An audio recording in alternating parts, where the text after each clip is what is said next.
Film ini diawali dengan sebuah kepedihan hati seorang suami bernama Rahul yang ditinggal pergi istrinya untuk selamanya bernama Tina. Tina meninggal karena pendarahan setelah melahirkan anak mereka. Sebelum Tina meninggal untuk selamanya, Tina meminta Rahul memberi nama anak mereka dengan nama Anjali. Dan Tina juga sempat memberikan 8 pucuk surat pada ibu mertuanya untuk diberikan pada Anjali setiap dia ulang tahun. Setelah 8 tahun kemudian, Anjali kini tumbuh menjadi gadis kecil yang lincah dan penuh semangat. Ia bercita-cita ingin menjadi VJ seperti VJ favoritnya, yaitu VJ Nilam. Kemudian, scene berpindah saat ada lomba pidato 1 menit di sekolah Anjali. Para siswa akan berpidato selama 1 menit dengan tema acak sesuai yang diambilnya.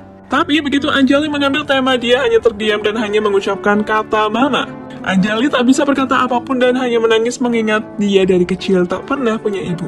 Namun, Rahul sebagai seorang ayah segera berdiri dan berkata bahwa bagaimanapun ibu adalah segalanya. Kasih sayang seorang ibu tak akan tergantikan. Namun, meskipun kau tak punya ibu, kau masih punya ayah yang akan selalu mendampingimu. Lanjut, malamnya saat sampai di rumah ibunya bertanya pada Rahul, apakah kau tidak akan menikah lagi? Namun Rahul menjawab bahwa selama ini merasa cukup dengan Anjali dan ibunya. Dia sudah merasa bahagia dengan keduanya dan tak ingin menikah lagi. Meskipun ibunya sudah bilang jika itu demi anaknya, namun Rahul tetap tak mau menikah lagi. Besoknya, tepat di hari ulang tahun Anjali, dia pun bersemangat dengan hadiah yang didapatkannya. Namun, dari sekian banyak hadiah untuknya, hanya satu hadiah yang dicari, yaitu surat dari ibunya. Dalam surat itu, ibunya akhirnya menceritakan kisah masa lalunya bersama ayahnya, dan satu orang lagi bernama Anjali. Sekarang, ada 2 orang yang bernama sama. Jadi, sekarang kita panggil bocil satu ini menjadi si kecil Anjali, dan satu Anjali sahabat lama Rahul di masa lalunya. Anjali adalah sahabat baik Rahul sewaktu di kampus. Meski dia perempuan, tapi Rahul menganggapnya sebagai laki-laki karena gaya pakaian dan tingkahnya yang tomboy. Di masa lalu Rahul adalah seorang fuckboy, sok ganteng, yang sering menggoda wanita. Dan semua mahasiswa kampus tahu akan hal itu. Begitu juga Anjali yang sudah hafal betul luar dalam kelakuan Rahul yang sering menggoda wanita. Lalu suatu hari Anjali yang juga dekat dengan rektor kampus bernama Malhotra diminta bantuan untuk berteman dengan anaknya yang bernama Tina yang sebentar lagi akan pindah ke kampus mereka. Scene berpindah saat Anjali yang melihat Rahul lagi godain cewek dengan modus menggunakan gelang untuk mendekati wanita. Anjali pun penasaran kenapa Rahul suka sekali menggoda wanita. Lalu dia pun bertanya-tanya, wanita seperti apakah yang akan benar-benar diseriusi oleh Rahul? Dan Rahul menjawab, ketika hati sudah merasakan sesuatu yang aneh saat bertemu dengan seorang wanita, bertepatan dengan itu Tina sudah sampai di kampus dan disitulah pertemuan mereka untuk pertama kalinya berlangsung. Rahul langsung terkesima dengan wajah ayu Tina.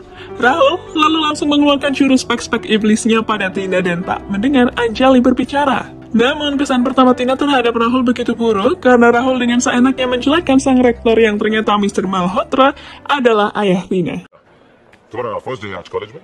हाँ अभी अभी लंदन से आई है तुमको कैसे मालूम? कैसे मालूम? क्योंकि आज सुबह ही प्रिंसिपल साहब हाँ, सुबह सुबह उस बुढ़े फूसक के नाम मत लो प्लीज। या प्लीज लेट द टकलू बी हमारा बहुत सही पापा पापा ओह Rahul pun justru mengajak jika Tina yang awalnya kuliah di luar negeri pasti kini sudah tidak bisa berbahasa Hindi dan tercabut dari budaya asalnya. Namun, tanpa disangka, Tina bernyanyi lagu tradisional India dan Rahul makin terkesima dengannya. Karena meskipun tinggal di Inggris, ia tidak melupakan tradisi di mana ia berasal.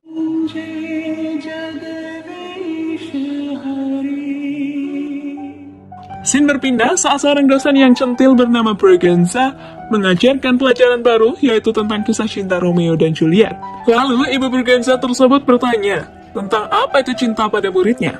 Tina tak bisa menjawab, begitu juga dengan Anjali. Namun Rahul bisa menjawab pertanyaan dosen tersebut dan dia menjawab bahwa cinta itu persahabatan. Jika aku tak bisa bersahabat dengannya, maka aku tak bisa mencintainya. Apa yang dikatakan Rahul sebetulnya ditunjukkan pada Tina. Namun justru Anjali yang baper.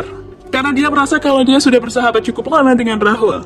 Dan setelah pelajaran itu, Tina akhirnya mau berteman dengan Rahul dengan bukti gelang yang diberikan padanya. Sedangkan Anjali juga kepikiran ucapan Rahul waktu di kelas. Begitu juga Tina yang mulai menyukai Rahul. Lalu pada suatu hari ada kompetisi menyanyi di kampus mereka. Namun artis yang diundang tidak dapat hadir. Pak Malhotra meminta Rahul dan Anjali untuk menggantikannya. Awalnya mereka tidak mau, tapi demi kehormatan kampus, Anjali dan Rahul pun akhirnya mau. Tina sebetulnya juga diajak oleh Rahul, tapi dia juga tak mau. Sampai akhirnya, ketika mereka berdua ke panggung, mereka malah jadi bahan olokan karena salah melantunkan lagu dan lip sync-nya. Tapi tak lama Tina muncul dan membuat keseruan di sana. Namun, akhirnya Anjali tahu jika Rahul memang menyukai Tina dan itu membuat Anjali untuk pertama kalinya cemburu. Dan hal itu dilihat oleh ibu asrama Anjali yang tahu akan perasaannya. Semenjak saat itu, Anjali merasa diduakan. Ia pun ingin bersikap lebih feminim seperti Tina agar mendapat perhatian Rahul kembali. Tapi tetap saja, Rahul lebih perhatian pada Tina. Tina pun bertanya pada Anjali apakah dia pernah mencintai Rahul selama dia bersahabat. Dan Anjali pun tidak bisa menjawab pertanyaan Tina. Meskipun Anjali tak bilang apapun, kita tahu jika Anjali cemburu melihat kedekatan Tina dan Rahul. Sementara itu, trik dan modus ala fuckboy terus dilancarkan oleh Rahul. Dia rela pergi ke tempat ibadah hanya untuk bertemu Tina. Rahul pun berkata pada Tina bahwa seorang laki-laki hanya harus tunduk pada 3 wanita. Dan salah satunya adalah kepada wanita yang dicintainya. Sedangkan di tempat lain, Anjani kepergok ibu asrama ingin mencoba anting. Dan ibu asrama malah menyuruhnya agar menjadi terlihat normal seperti wanita lain pada umumnya. Namun, Anjali tetap malu-malu untuk melakukannya. Sementara, PDKT Rahul dan Tina memang sangat intens. Bahkan dia berani masuk kamar Tina untuk bertemu dengannya. Rahul pun mulai merayu Tina dan membuat perasaan cinta Tina kepada Rahul mulai tumbuh subur. Seusai menemui Tina, Rahul tak sengaja bertemu Anjali, dan tak lama Rahul dan Anjali sama-sama melihat bintang jatuh. Katanya, ketika melihat bintang jatuh, dan kita berharap, maka harapan kita akan terkabul. Namun sayangnya, tak hanya mereka berdua yang melihat bintang jatuh, tetapi Tina juga. Dan mereka bertiga pun masing-masing berdoa atas harapan yang diinginkannya. Tina berharap bersatu dengan Rahul. Rahul berharap bersatu dengan Tina, sementara Anjali berharap dicintai Rahul. Duh, ngenes bener ya nasib Anjali ini. Selanjutnya, pada suatu hari di kampus, ada sesuatu yang beda di mana Anjali datang ke kampus dengan outfit yang lebih feminim. Namun nyatanya, dia malah ditertawakan orang sekampus. Bahkan Rahul dan Tina pun juga ikut menertawakannya. Tapi Tina tahu Anjali sakit hati sehingga Tina menenangkan Anjali dan Rahul pun lalu ikut menghibur Anjali. Disitulah Tina merasa ada kedekatan antara Anjali dan Rahul. Tina sebenarnya ragu tentang kehadiran dirinya di tengah Anjali dan Rahul. Tapi ayahnya bilang tak mungkin Anjali dan Rahul saling mencintai. Bahkan semua orang di kampus tahu jika Anjali dan Rahul hanyalah sahabat baik dan tak akan ada apapun di antara mereka. Sementara itu, ibu asrama menyuruh Anjali untuk mengungkapkan perasaannya pada Rahul dan berbekal semangat dari ibu kos inilah Anjali bersemangat untuk menemui Rahul dan mengungkapkan perasaannya. Namun tak diduga, Rahul berkata pada Anjali, "Aku mencintaimu." Anjali sangat senang, tapi kebahagiaan itu pun harus pupus ketika tahu Rahul hanya latihan mengungkapkan cintanya, di mana sesungguhnya Rahul ingin menembak Tina. Mendengar penjelasan Rahul seketika, hati Anjali terkoyak dan remuk redam. Untungnya saat itu hujan, dan hujan memang tak bisa menghapus air mata dari sakit hatimu. Namun dengan hujan, setidaknya bisa sedikit menyamarkan air mata kepedihanmu. सोचा था कि मैं कभी किसी को ये कहूंगा, but I really love you. मैंने कितनी बार सोचा कि मैं उसको जाकर कह दूं, but every time मैं उसके पास जाता I hope मैं तो उसके साथ किससे? टीना से और किससे? Berbeda dengan Anjali yang cintanya bertepuk sebelah tangan, Rahul justru menyatakan cintanya pada Tina dan sudah jelas diterima dan mereka pun dinaungi kebahagiaan. Akibat kejadian itu dan karena dapat surat dari ibunya, Anjali memilih pulang tanpa pamit ke Rahul dan Tina. Untungnya Rahul tahu dan mengejar Anjali ke stasiun. Rahul meminta Anjali untuk tetap kuliah dan melanjutkan semester akhir. Namun Anjali beralasan jika ibunya butuh dia di rumah. Sebagai sahabat baik, Rahul pun sangat kecewa dengan kepergian Anjali. Namun, Tina merasakan kepedihan Anjali seolah dia tahu jika Anjali sebetulnya mencintai dan berat untuk meninggalkan Rahul. Anjali lalu hanya mewariskan selendang yang dipakainya untuk Tina, dan mau bagaimanapun perpisahan tak bisa dihindarkan. Sementara itu, Tina jelas lebih merasa bersalah karena seolah menghalangi kasih sayang antara mereka. Itulah yang dituliskan Tina pada anaknya. Dan Tina berharap Anjali kecil bersedia meneruskan mimpinya yaitu mendekatkan ayahnya dengan Anjali. Tina yakin jika Anjali sangat mencintai Rahul, ayahnya. Berbekal mimpi dari ibunya itulah Anjali kecil ingin mewujudkan mimpi ibunya itu, yaitu mempersatukan cinta yang tertunda antara Anjali dan ayahnya. Lalu pada suatu hari Anjali kecil menonton video favoritnya. Dan dalam acara itu ada sebuah permainan kata yang berhubungan, di mana akhirnya karena permainan itu Rahul tidak sengaja menyebut nama Anjali Sharma. Mendengar nama asing itu pun, Anjali kecil bertanya siapakah Anjali Sharma ini dan terus memaksa ayahnya untuk menjawab. Setelah itu barulah Rahul menceritakan semuanya pada Anjali kecil siapakah Anjali Sharma itu. Rahul menceritakan sesuai yang dia tahu jika Anjali dulu memang tomboy dan berpakaian seperti laki-laki. Namun yang dia tahu Anjali sekarang sudah berubah 180 derajat. Kini dia menjadi wanita yang anggun seutuhnya. Anjali kecil pun bertanya di mana Anjali sekarang, tapi ayahnya tidak tahu. Namun sayang seribu sayang, bertepatan hari itu Anjali akan bertunangan dengan seorang laki-laki bernama Aman. Untuk mewujudkan mimpi ibunya, Anjali menunjukkan surat pada ibunya pada kakek dan neneknya sebagai seorang rektor alias Pak Malhotra. Ia pun mencari alamat Anjali dalam berkas, namun yang ditemukannya adalah alamat Anjali yang dulu. Lalu setelah itu mereka menemukan ibu asrama Anjali dulu untuk menanyakan alamatnya.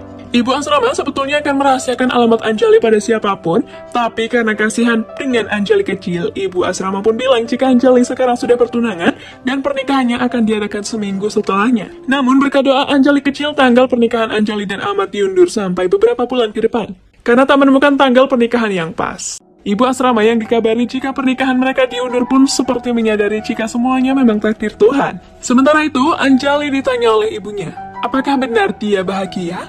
Dan Anjali pun menjawab jika dia bahagia. Namun kejujuran berkata lain bahwa sebetulnya Anjali tidak mencintai Aman.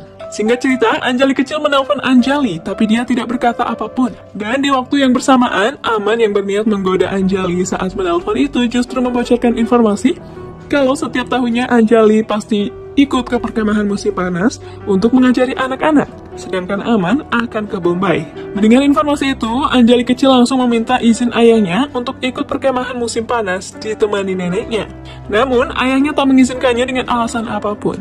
Tapi Anjali dan neneknya punya rencana lain. Scene berpindah ke sebuah hotel di Bombay. Pada waktu itu, Anjali kecil ingin menelpon ayahnya dan Anjali besar ingin menelpon Aman tunangannya. Ternyata, Aman dan Rahul berada di hotel yang sama. Karena nama mereka yang sama, staf hotel kebingungan dan malah tertukar. Rahul menerima telepon Anjali besar, dan Aman menerima telepon Anjali kecil. Dan karena kejadian itu, Rahul dan Aman yang sama-sama tahu mereka ditelepon oleh dua orang yang namanya sama, mereka pun akhirnya basa-basi membahas Anjali yang saling mengunggulkan Anjali miliknya masing-masing. Akhirnya, Aman tahu jika Anjali milik Rahul adalah seorang gadis berumur 8 tahun. Singkat kata, Anjali kecil pergi ke perkemahan bersama neneknya tanpa bilang-bilang dan hanya meninggalkan sepucuk surat untuk ayahnya. Sesamanya di perkemahan, anak-anak yang ikut disambut oleh ketua perkemahan bernama Almeida. Anjali kecil memang sengaja mencari Anjali di perkemahan itu dan akhirnya Anjali kecil sekarang tahu siapa itu Anjali. Mereka yang berkenalan pun terasa lebih akrab karena nama mereka sama. Sementara nenek Anjali ketika pertama melihat Anjali langsung kesengsem. Tapi Anjali malah merasa aneh dibuatnya. Malamnya, Anjali mengunjungi Anjali kecil yang sedang berdoa. Anjali lalu bertanya pada Anjali kecil, kenapa hanya berdoa untuk ayahmu tapi tidak dengan ibumu? Anjali kecil lalu menjawab jika ibuku sudah bersamanya, sehingga dia bisa memintanya sendiri kepada Tuhan. Setelah itu, Anjali sekarang jadi paham jika Anjali kecil adalah seorang piatu. Scene berpindah ke Rahul yang mengunjungi acara live VJ Nilam. Dalam acara tersebut, VJ Nilam meminta penontonnya untuk mengungkapkan pesan-pesan. Rahul lalu menyahut dan mengirim pesan untuk Anjali kecil. Dia berpikir kalau dalam acara VJ Nilam, anaknya mungkin mau pulang. Bertepatan dengan itu, ternyata Anjali sedang menonton acara live VJ Nilam di TV. Karena Rahul menyebut nama Anjali, dia merasa pesan Rahul adalah untuknya. Tapi ternyata dia salah sangka sebab pesan Rahul sebenarnya untuk anaknya. Namun karena hal itu, kini Anjali jadi tahu kalau Anjali kecil adalah anak Rahul. Dia pun langsung lari menuju ke kemah Anjali kecil dan lalu dia menemukan Anjali sudah tidur dengan memeluk foto ibunya, yaitu Tina. Meskipun sudah bertahun-tahun tak bertemu, ternyata perasaan Anjali yang terpendam masih tersimpan rapi kepada Rahul. Scene berpindah ketika pulang kerja, Rahul mendapatkan pesan telepon dari Anjali kecil di mana keberadaannya. Besoknya, Rahul langsung pergi untuk menjemput anaknya di perkemahan itu. Ya, rencana Anjali kecil untuk mempertemukan ayahnya dan Anjali kini hampir berhasil. Ketika sampai di perkemahan, Rahul langsung berteriak nama Anjali anaknya. Dan tanpa diduga, yang menengok justru Anjali besar. Sebuah pertemuan pertama kali yang sangat mengharukan antara dua sahabat lama yang memendam perasaan cinta. Mereka berdua pun saling salting satu sama lain.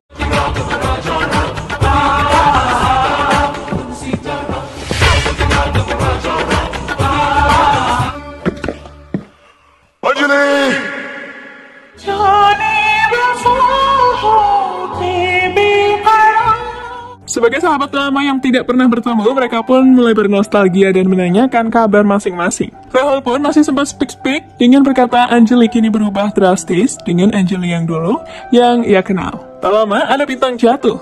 Mereka sama-sama bertanya apakah mereka masih percaya dengan hal itu. Meski mereka bilang tidak percaya, nyatanya mereka sama-sama berdoa dalam hati saat melihat bintang jatuh itu. Tapi mereka tak sadar kalau Anjali kecil memergoki mereka yang berduaan. Karena merasa tidak ada perkembangan antara ayahnya dan Anjali, Anjali pun memancing mereka untuk bertanding basket seperti dulu kala. Anjali yang tidak terima diajak oleh Rahul menantangnya bertanding basket seperti dulu kala. Tapi karena sudah lama tak main basket, dan karena Anjali memakai kain sari, dia pun kesulitan mengalahkan Rahul. Dan rencana PDKT Anjali kecil untuk ayahnya pun berhasil berkat bantuan neneknya dan juga Almeida. Mulai dari situ, Rahul mulai akrab kembali dengan Anjali. Dan hal itu menghidupkan kembali kenangan mereka saat masih menjadi sahabat dulu. Lalu pada suatu hari saat Anjali mengajar anak-anak, Anjali menyuruh anak-anak untuk menulis surat untuk ibu mereka. Karena saking semangatnya, dia keceplosan menyuruh Anjali kecil untuk menulis surat untuk ibunya. Jelas, Anjali merasa bersalah pada Anjali kecil karena membuatnya ingat ibunya. Anjali lalu minta maaf pada Anjali kecil. Dan Rahul yang memergoki mereka dalam kejadian itu pun turut sedih. Besoknya, Almeida mengajak anak-anak foto. Saat itu, Anjali ingin berfoto dengan Anjali kecil. Tapi karena merasa ada yang kurang, Rahul langsung ikut nimbrung dalam foto. Dan terjadilah foto dua sahabat lama yang kini mulai tumbuh benih-benih cinta antara keduanya. Lalu scene berpindah ke Aman dan Ibu Anjali. Aman bertanya-tanya pada Ibu Anjali apakah Anjali memang mencintainya, namun Ibu Anjali mencari alasan agar Aman tak sakit hati. Meskipun aslinya Ibu Anjali tahu perasaan Anjali sebenarnya. Lalu pada suatu malam, anak-anak di perkemahan mengadakan permainan di mana Rahul dan Anjali menjadi satu tim. Waktu tiba giliran Rahul dan dia ingin mengungkapkan perasaannya pada Anjali dengan bahasa isyarat. Tapi hal itu tidak segera dipahami oleh Anjali. Lalu tiba-tiba turunlah hujan yang begitu deras yang membuat mereka lari kocar-kacir. Sedangkan Rahul dan Anjali berlari di suatu tempat yang sama sehingga mereka bisa berduaan. Rahul lalu mengajak Anjali untuk berdansa. Namun ketika mereka berdansa, Anjali terbawa perasaan dan mulai mengelus wajah Rahul. Tapi dia langsung teringat kalau dia sudah bertunangan setelah melihat cincin di jari manisnya. Anjali pun langsung kabur dari hadapan Rahul. Tak lama, Aman ke sana untuk menemui Anjali. Sementara itu, Rahul juga mencari-cari Anjali untuk mengungkapkan perasaannya. Namun semua itu kandas ketika Anjali membawa Aman ke sana. Karena merasa pernah bertemu, Aman mengenali Rahul dan dia mengatakan jika Anjali adalah miliknya. Namun, Aman tahu jika Anjali dan Rahul pernah berteman baik. Aman pun ingin berteman dengan Rahul meskipun mengetahui masa lalu Anjali dan Rahul. Aman juga mengatakan kalau mereka akan segera menikah. Tapi tidak dengan Rahul yang merasa sakit hati dan mulai putus asa. Rahul pun mengatakan apa yang sering diucapkan. Kita lahir satu kali, mati satu kali, menikah satu kali, dan mencintai pun hanya satu kali.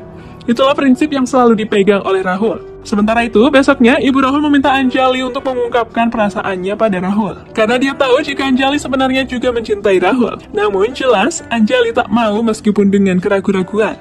Rahul berpura-pura terlihat bahagia di depan Anjali untuk mengungkapkan selamat atas pernikahannya yang akan segera terjadi. Namun, Anjali jengkel karena melihat tingkah Rahul yang seolah tak terjadi apa-apa. Karena itu, Anjali langsung mengajak pulang Aman dari perkemahan malam itu juga. Anjali kecil yang kebetulan ada di sana sedih karena Anjali akan pergi. Malamnya, Anjali berpamitan ke semua orang termasuk pada Rahul. Lalu Rahul memberikan selendang yang dulu pernah diberikan pada Tina. Jujur sih, kadang merelakan orang yang kita cintai untuk orang lain itu menyakitkan. Tapi biarlah karena semua itu memang takdir Tuhan. Kalau memang jodoh, pasti tak akan kemana. Sesampainya di rumah, Anjali meminta ibunya untuk mempercepat pernikahannya dengan Aman. Singkat kata, pernikahan Anjali akan berlangsung dan Rahul harus rela hanya menjadi tamu undangan bersama keluarganya. Rahul sempat bertemu Ibu Anjali dan Ibu Anjali jadi tahu jika Rahul pernah punya sebuah kisah dengan Anjali. Sebelum pernikahan terjadi, Anjali kecil sempat menangis di depan Aman. Sedangkan Rahul menemui Anjali untuk menguatkan hatinya. Tetapi ketika ijab kabul akan dilangsungkan, Anjali menangis dan itu membuat Aman tak nyaman. Dia pun langsung menarik tangan Anjali yang bingung, bukan main, akan apa yang akan dilakukan oleh Aman. Dan betapa sedih dan terharunya jika ternyata Aman menyerahkan Anjali pada Rahul, sahabat lama yang kini saling mencintai.